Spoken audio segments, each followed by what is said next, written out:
right, we're live. Hey, how you doing? Hey, hey, This is Keep It Real with Chris and Chill, I'm Chris. and I'm Chill. And today we're doing a reaction video on guess on this topic right here. So let me take my glasses off because this right here is tweaking me out. Okay, why the KKK is reaching out beyond white folks. That's what this is.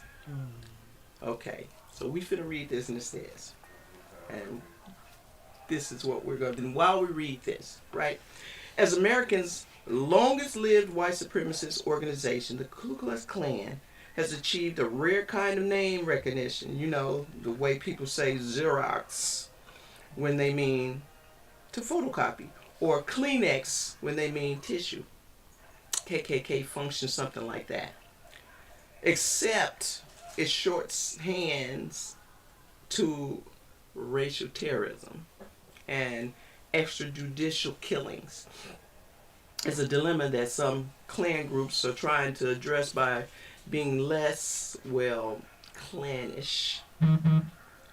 Back in April 8th, after a 73-year-old Klansman in Kansas City went on a deadly shooting spree, a whole lot of avowed racists condemned. CNN even ran a story that asked, "Can the Klan reban?" It changed the headlines after lots of outcry on social media, of course. It said, like, check it out. On social media, this was what was being written. The Imperial Wizard, Frank O'Connor, was upset too. What this guy just did set back everything I've been trying to do for years, said O'Connor, who leads the traditionalist American Knights of the Ku Klux Klan. I believe in a racial separation, but it doesn't have to be violent, he told CNN. People in the Klan are professional people, business people, working types. We are a legitimate organization. Right. It's legitimate. Okay, so again, check this out. Racial separation. mm, They believe in racial separation, and it doesn't have to be violent. Okay, I'm trying to figure out, when did they come to this conclusion? Did they just come to this conclusion? Because we all know, um, we all know what the Ku Klux. and it never stopped. You know, look at the president, vice president, former president. Brought him into this White House. You know, come on now. It's crazy. You know, here we are now. They don't even care. We live in Chicago, and they forming race right there at the hood, Lakeshore Drive. Hello. I mean, it's right here in your face. So now they wanna change. I've always said this. I've always said this. You know, racism has not changed. It's like they just said. They're trying to rebrand it. Like, check this out. You know, Coca-Cola got a new bottle. So the Ku Klux Klan is going to have a new packaging. They're going to have a new packaging, and it doesn't mean that they because, you know, the Coca-Cola recipe's still the same. It's just the packaging, the package. They changed the package. So don't get it twisted. They rebranded, which means they're trying to push their agenda. You know, Like they trying to, subliminal out, yeah, they trying to out brand it. They trying brand. to get everybody, more people to buy into it, is what they trying to do. But the formula of it has not changed. So now they saying it doesn't. We don't believe in uh, the separation. We believe in separation of the races, but it don't have to be violent. Okay, so this they new world thinking. That thinking that they was doing back in the day when they was hanging people from bridges and from trees and going out to picnics to watch these things like they were going to a Like a rally. music concert. Yeah. Like they was going to a concert. Ooh, we going to a lynching. Yes. Who getting lynched today? Like what group is at this concert today? Really? And all of a sudden now, in 2023, the end of 2023, now they realize they don't have to kill black people and Latin people and gay people and they don't have to do that. Don't have to be that way. Really? Well, the more It never had to be that way. the sport is in all cultures, black, Spanish, Latino, or even gays. They're pretty much who held all of these politicians where they're at. And those are the ones that were targeted in the first place. Mm-hmm. They was the ones that were targeted by these people. And that's why they mentioned them in this article. That's why they mentioned them, because those are the people that they focused on. Mm-hmm. But all of a sudden now they're changing their order. There's no change. There's no change. It's just the look of an order. Right. It's like they a book. Changed the packaging. Just changed the book. They changed the cover package. of the book, but the inside is still the same. It's like this. You got so many brands of water, right? It's the same water in the bottle, but all of the bottles are different because it's branding. If you want to sell something, you got to brand it right. Yeah. It's marketing. Mm-hmm. And that's what I always said too. The hate of melanated people was spread through, like, people don't even, never met black people before in their life or never been around, or just saw what was presented and they just made like all melanated people are this. This is what all melanin, be afraid of them because they're this thing. It's great marketing is what it is that made every country, every city, every person that is not melanated hate a melanated person. Was great marketing, just like they said, branding. Branded us as a negative and marketed that throughout the world. And then black people even bought into it. They even bought into the product and became what they said you were. Stop doing it. Stop doing it. You bought into the hype. And you living what they said you was because you were sold on the brand. You were sold on the brand. Okay. I'm back to this reading of the article. After some residents in the South Carolina county woke up last spring to find anti-immigrant literature on their doorsteps, a local Klan leader explained the group's reasonings. I mean, we can't tell who lives in a house, whether they are black, white, Mexican, gay. We can't tell that. And because they, why would they add these other people? All they had to do is say, we can't tell who lives in that house, or if we can't tell if they're white. Mm-hmm. So if it's anti-immigrant literature, that's targeting Mexicans. That's targeting other melanated people who are coming over to this country who are not born and raised here, but looking for refuge here. Okay, so we can't tell that, he said. And if you were to look at somebody's house like that, that means you'd be pretty much a racist. That statement alone is racist. Like, that statement is stupid. You look at their house like that, then you're a racist. Really? If you're a Klan member, you're a racist. Nigga, what is you talking about? You believe in separating the races. You're a racist.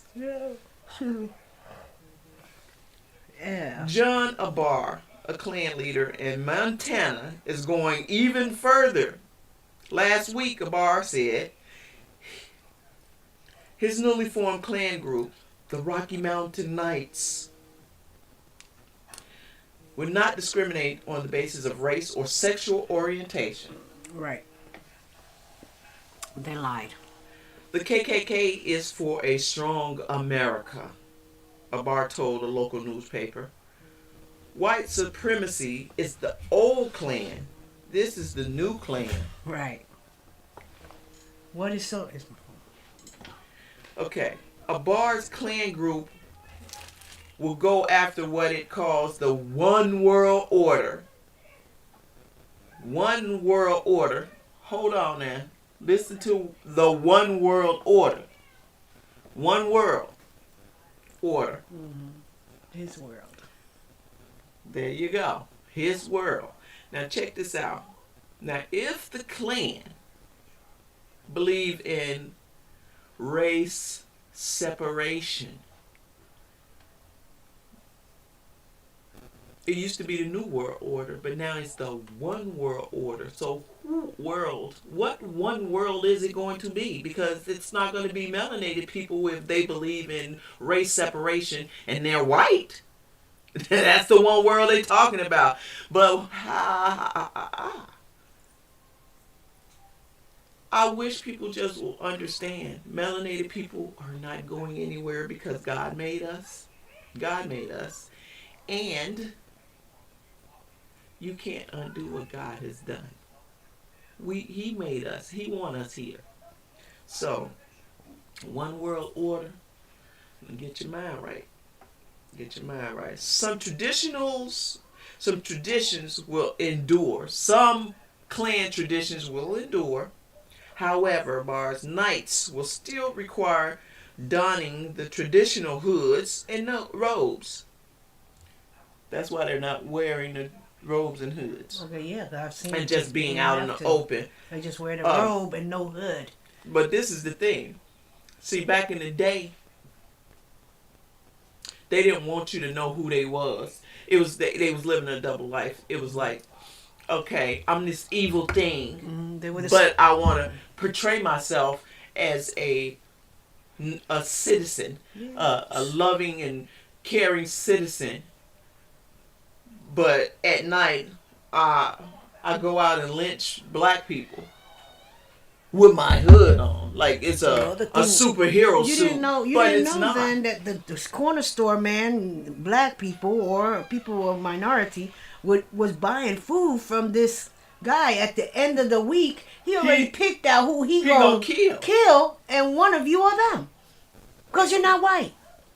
But this is not about a white, black, or anything. This is just what the KKK. This is just it's just we're just going over what we know the history of the Ku Klux Klan is, and this article of what they're saying, and they want who to trust them.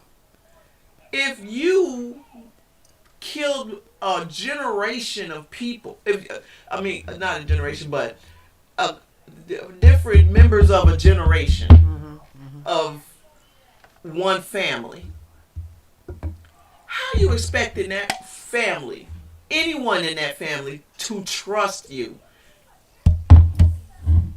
It doesn't. You asking them to trust you. Come and join the KKK. We accepting blacks and Mexicans and gays. Come on down. We done killed all your ancestors, but we want you to be a part of our group now. We have diversified.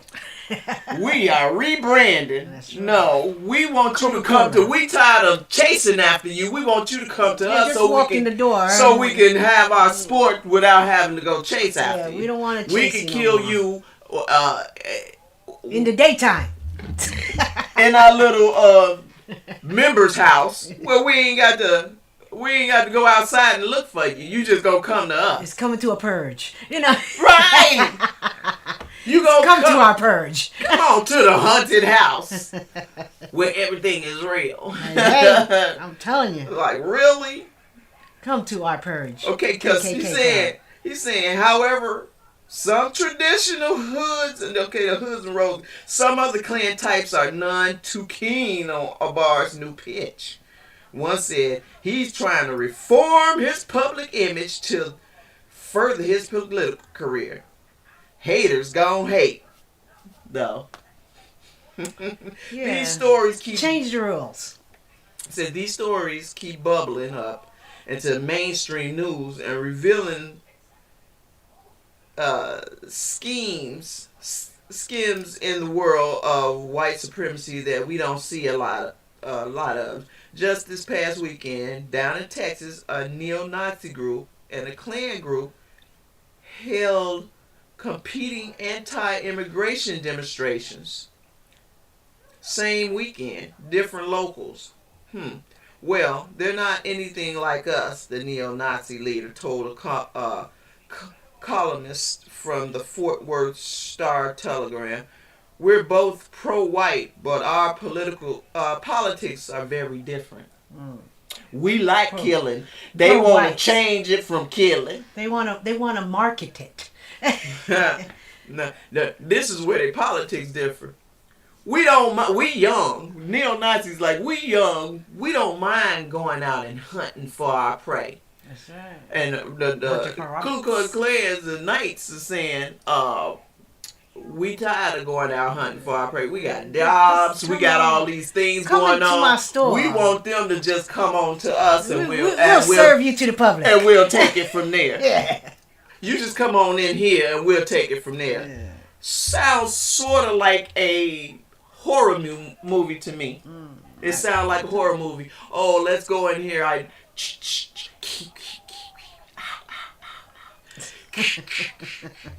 No, let's go in. It said keep out. Let's go in. You know, no, don't worry about them chains. But it said, we're not going to use them on you. Right.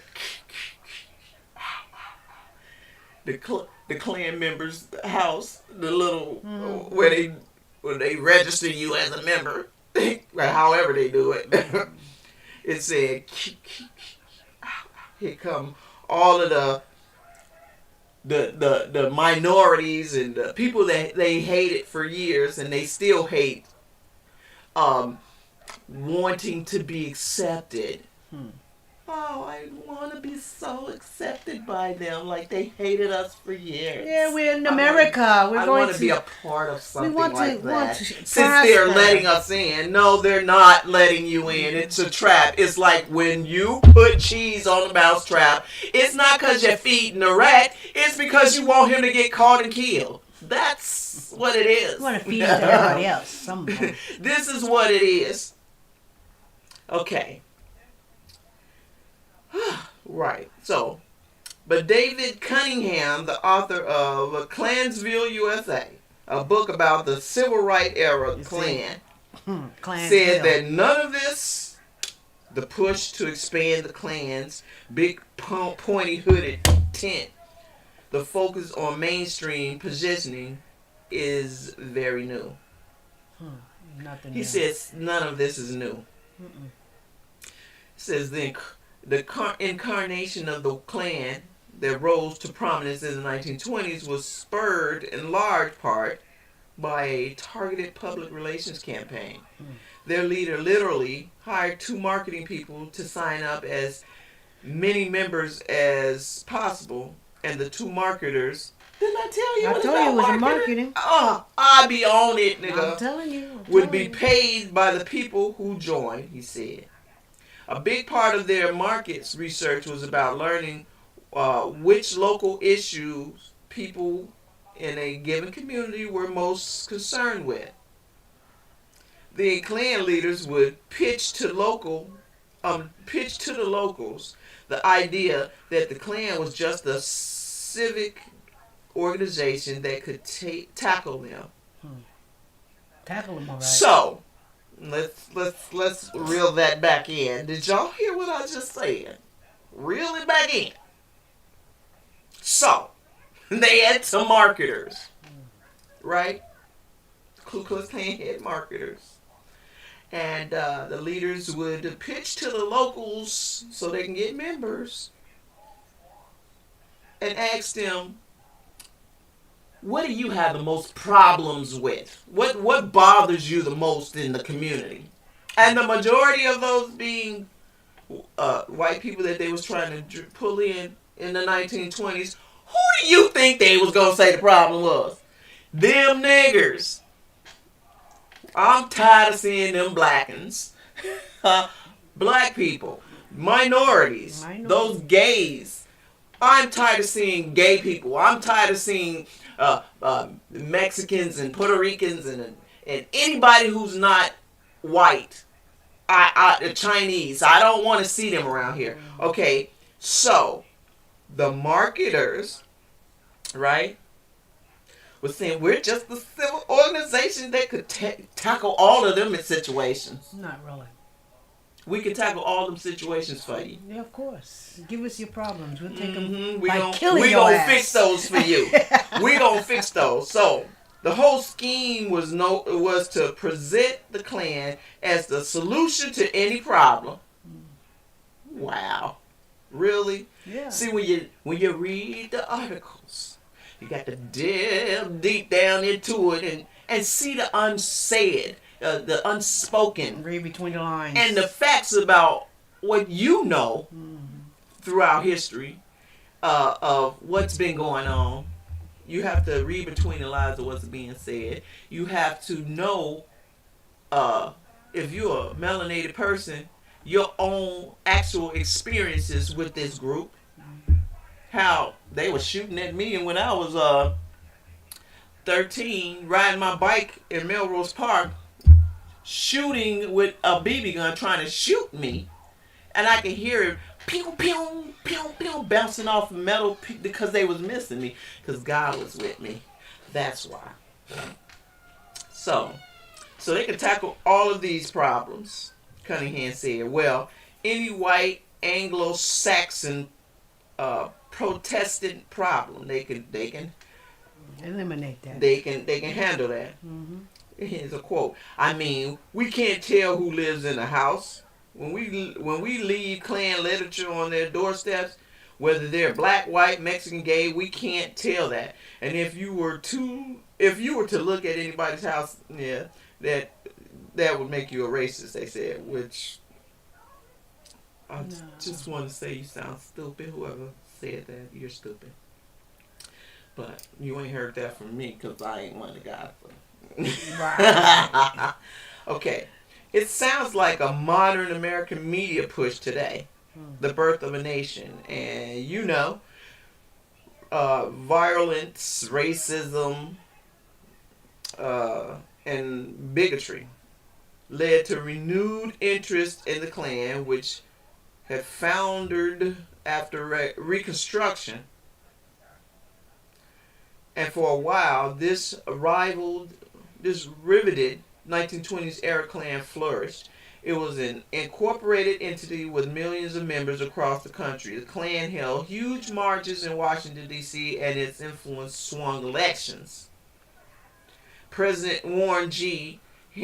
Harding was often alleged to be a member, while Supreme Court Justice Hugo Black said he joined to further his political career. Of course, all this was happening as the Klan conducted or participated in hundreds of lynchings, which were themselves mainstream, heavily attended celebrations in many towns. Like they was going to concerts or picnic gatherings, like a family reunion. Or like what they say. no, like a festival. Ah. It was like they attended these things like today? they were going to a concert or a festival. What child we would abduct? Heavily attended celebrations in many towns. It was as mainstream as terrorist organizations got. Yes.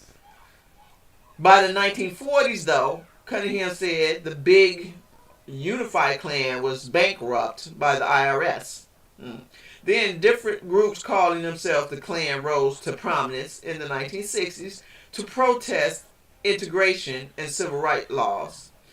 Cunningham said that, like their forebears, They were very concerned about selling their ideas as mainstream. Cunningham said they were trying to be a new, respectable Klan, he said. They would show up at rallies and marches in shirts and ties. They would say the Klan was not about race and racism and more about these other local problems.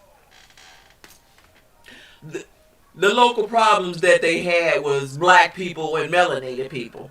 They thought those was the problems, but what they don't understand is this: their problems started way before they went and got More melanated people and brought them over here. Right. Their problems started when they was a colony and they couldn't get along with each other then.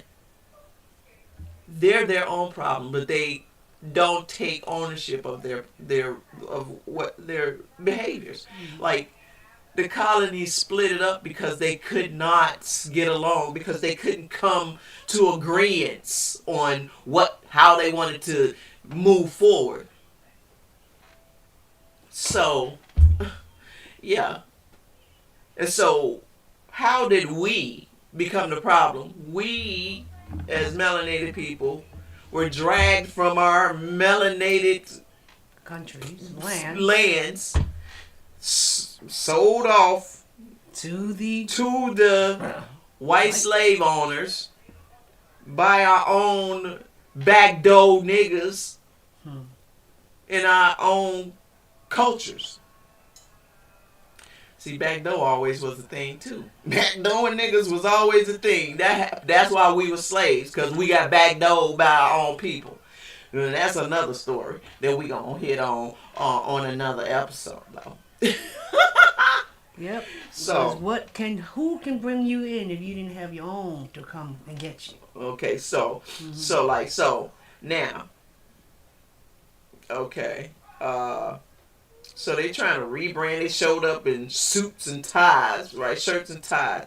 They would say the Klan was not about racism and they not about race, more about these other local problems. What other local problems?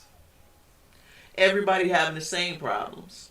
If black people didn't exist, if it was a white world, all of the problems you have would still exist. You would still be having those problems. But several chapters, like Mississippi White Knights of the Ku Klux Klan, became notorious because of how violent they were. Those groups killed and terrorized civil rights workers and black people who tried to vote. Cunningham said this violence was double-edged. It allowed Klan groups to demonstrate that they were willing to take a hard line against integration, but it ended up attracting people who were drawn specifically to the violence, while scaring away more respectable types. Cunningham said Klan membership remained steady throughout the 1960s, but there was a lot of turnover among that membership. They had a whole different lawyer of people who felt that the Klan was a good Christian patriotic organization that was trying to deal with the morality. What? Hold it. Okay, let me reread that, because that right there, it's straight cap. Straight cap. They had a whole different lawyer of people who felt that the Klan was good Christians. Patriotic organization that was trying to deal with the morality. Morals. They had none. Right. Morals. They had none. You're dealing with morals. Wow. Okay. Wow. I'm so speechless with that. Whoever. I mean, that's how you know people got mental health issues. That's how you know niggas is crazy. And when I say niggas, like I said, I mean ignorance. Nigga is not a color. Nigga is an ignorant person. And this is the most ignorant statement I ever heard. And I know that's a white person.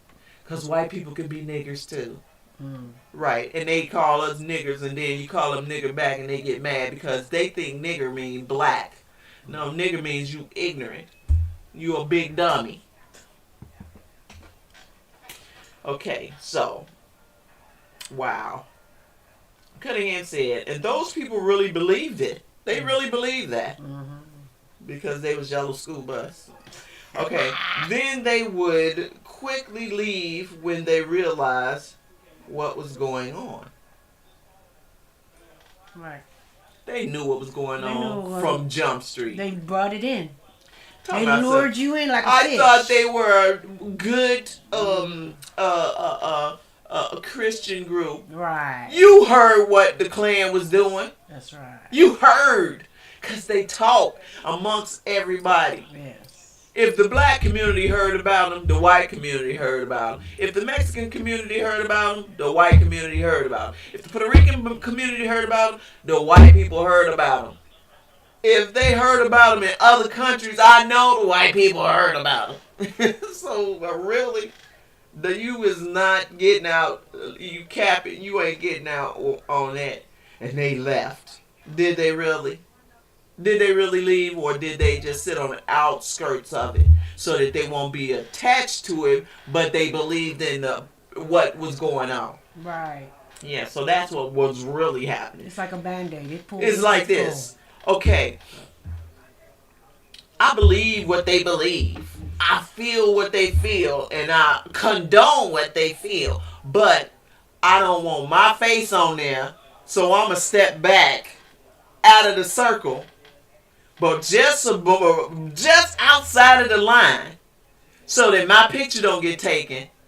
But I'm right there with you, brother. Mm-hmm. That's what they did.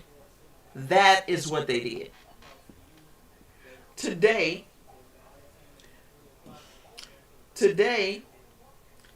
Klan groups are fractured and scattered.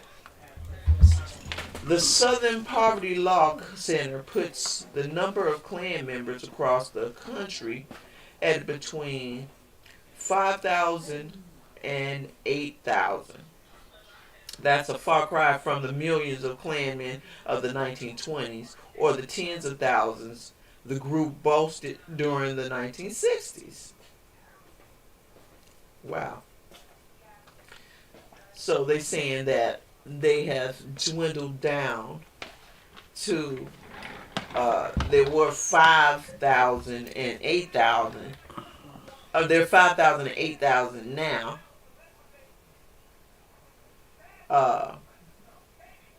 Okay, let me read that again. Today, Klan groups are fractured and scattered. The Southern Poverty Law Center puts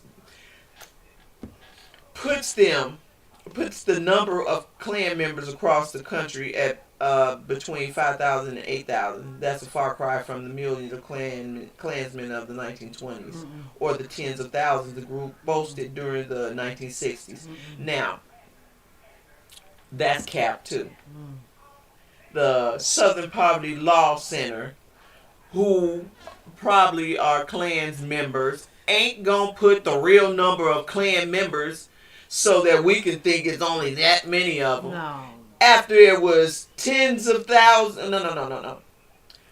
Millions of Klansmen of the 1920s, millions of members. All they're doing is those that deface themselves and No. don't show themselves. This is exactly they are the ones. Those the ones that stepping outside of the circle. So we only 5,000. You see us, it's only 5,000. So now it's 5 million back there with the hood on. Right. Ready to take your family down. There's 5 million out there standing right behind that line because they businessmen and judges and all these things, and they help them with their careers, so they can't be in that spotlight like that. So they stand outside of that line, right where you can't take their picture, because you can't say I'm a member, but I'm a member. You know what I'm saying? I'm a member, but I'm not a member. They are the Ku Klux Klan is the very first gang That's a gang. It's the Crips. No, they ain't the Crips. They bigger than any gang that ever been in the world. Any gang that ever been in the world. The Ku Klux Klan is the very first gang. They're a gang. That is exactly what they are. They're post representative of other people who cannot control what they are involved in. As you can say, what are we? Melon we're melon people. We got culture, different types of culture. And if those people actually knew that their melon had nothing to do with what their type of blood was, one speck of black, you black. But see, They'll kill check it themselves. out. But a lot of them found out. And they killed themselves. When Ancestry.com came, I bet you a lot of them killed themselves. Because they found out, I got African in me. Oh yeah, mama been creeping. Yes, Papa been creeping. Back in the day, they did it all. They the been time. a creeping. Someone was Yeah. raised. Oh, by the I man. creep. Yeah, and I keep it on the down low. Whoa. Yeah. Back in slavery, they always liked them some brown sugar. What? You did. You better listen. Yeah. They was always dipping in the honey. Hunty. Hunty. Today, clan groups have been riven by internal conflicts over territory and personalities, just like the gangs, That's right. just I'm like in my the hood. Bloods and the Crips and the Disciples and the Stones and the Cobras and the what's the mothers? All of the Folk and the Hustlers, all of them gangs, all of them gangs. But these All are of the them Ku gangs. Klux Klan, KKK. Okay. Yeah. How many people were in that Yeah, clan? they conflicts over territory and personalities, and by operating in an environment much less welcoming to their political goals. But Cunningham said they've also been hurt by the many other groups encroaching on their ideological turf. Folks with the strong anti-immigration views can find many more organizations to affiliate with today, both in the political mainstream and on the fringes. Given this expanded menu of options, there's an ever smaller pool of people who might be willing to hear the Klan out. So what they're saying is, there's other people that hate blacks and Latinas and Asians and all that stuff too. There's many groups out there that hate us. And guess what? They don't have to join the Klan to be a part of those groups. They can just side with any of those groups, and they don't have to be associated with the lynchings of 1920 and 1960s and 1950 and all that. They don't have to be affiliated with those things. They don't have to be associated with those things. So we can hate, but we don't have to be sought out by these minorities, because remember, the Klan is a gang. And so when you is a never-ending cycle. You take, because nowadays black people ain't going for that stuff. They done got just like y'all. They got just like y'all. They out there killing. That's right. And doing all the foolery that y'all was doing. Even though they doing it to each other, they doing it to everybody.